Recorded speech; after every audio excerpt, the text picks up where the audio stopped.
Halo penonton setia Mas Ham TV. Kembali lagi dengan konten berkualitas di channel ini. Kali ini Mas Ham TV akan membawakan penjelasan mengenai alat yang saat ini lagi ramai diperbincangkan publik, dikarenakan saat ini alat ini akan digunakan pihak kepolisian untuk mengungkap kasus viral pembunuhan Brigadir Joshua. Ya, beberapa hari lalu salah satu orang yang terlibat dalam kasus ini sedang menjalani tes lie detector, yaitu Ibu Putri Chandrawati.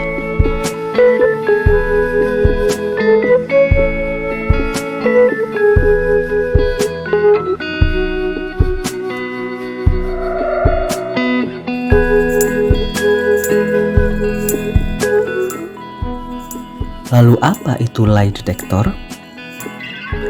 Lie detector adalah alat pendeteksi kebohongan dengan menggunakan mesin poligraf.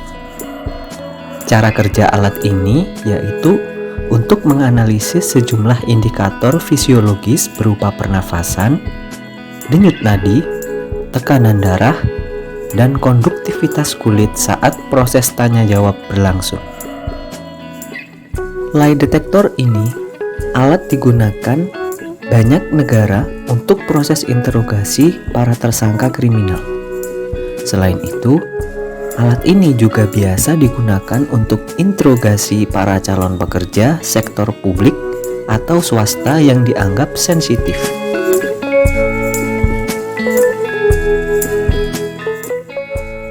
Perlu diketahui, lie detector ini umumnya mempunyai 3 sensor utama yang masing-masing cara kerjanya seperti berikut.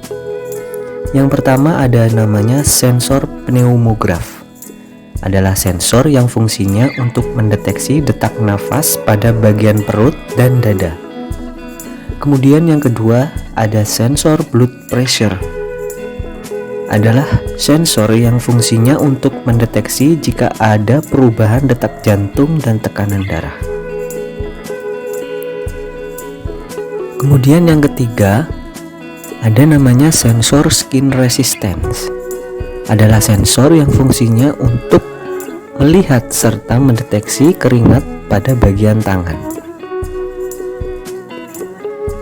Lalu, bagaimanakah prosedur sebelum menjalani tes lie detector ini?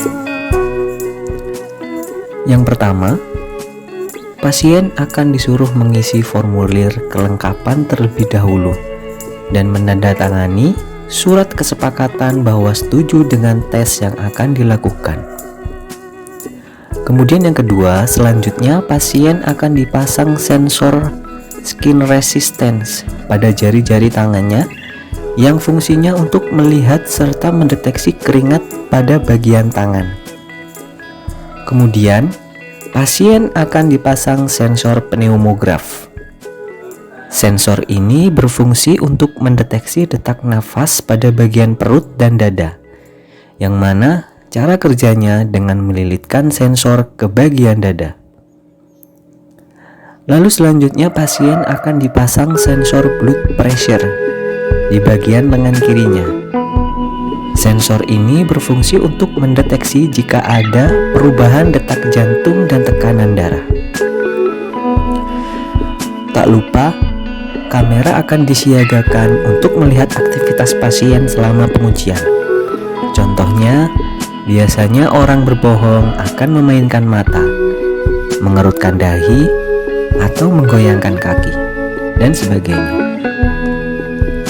Selanjutnya, petugas akan menanyakan pertanyaan-pertanyaan yang harus dijawab oleh pasien selama pasien tersebut menggunakan alat lie detector itu di tubuhnya. Segala hasil dari ketiga sensor yang dipasang di tubuh pasien akan masuk ke berupa grafik poligraf di perangkat laptop atau komputer. Biasanya ketika seseorang berbohong, ahli poligraf akan langsung mengetahuinya dengan melihat grafik poligraf tersebut.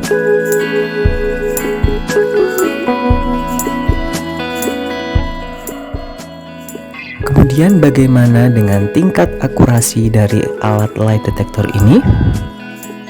Ya, sejak tahun 1924, alat ini juga mulai sering digunakan pihak kepolisian untuk interogasi dan mendeteksi kebohongan. Namun, keberadaan lie detector sebagai alat tes kebohongan hingga saat ini masih jadi kontroversi di kalangan para ahli dan psikolog. Selain itu, hasil alat ini juga tidak selalu dapat diterima secara sah di mata hukum. Dilansir dari American Psychological Association menyebutkan bahwa dalam proses pengujian poligraf ini ditentukan oleh perubahan fisiologis. Itu artinya, bisa saja ada orang yang jujur namun karena gugup saat interogasi dengan lie detector, hasilnya berbicara lain. Begitupun sebaliknya. Oleh karenanya, sejumlah ahli menyatakan bahwa metode poligraf dengan alat lie detector ini lebih mirip pendeteksi ketakutan, alih-alih sebagai alat pendeteksi kebohongan. Untuk itu, perlu penelitian lebih dalam mengenai keampuhan dan tingkat keakuratan poligraf dengan alat lie detector ini.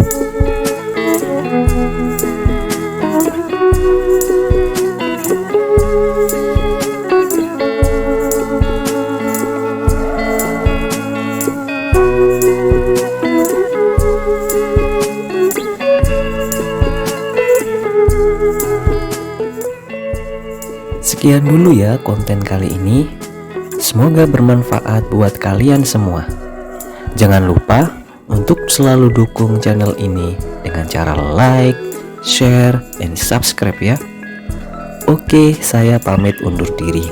Selamat melanjutkan aktivitas teman-teman dan sampai jumpa.